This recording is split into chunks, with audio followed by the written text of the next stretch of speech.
Hey guys, welcome back to the channel. In this tech tutorial video we're going to show you how you can create and add a new space to your account on Evernote to, for example, collect your notes and notebooks within it to share it with your team members. So let us dive into this. So head over to Evernote, log into your account, and here on the left panel, guys, you will see that Spaces tab.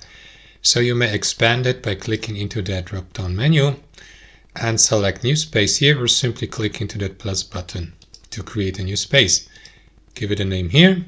As you can see, I created test space for demonstration purposes here to the left.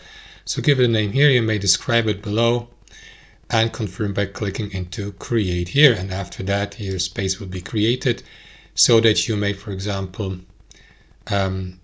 save your notes here within that space to organize these and to manage them and to share them with your team members. And that's it, guys. Thanks for watching. Hope you enjoyed it, got some value from it, and we'll catch you later.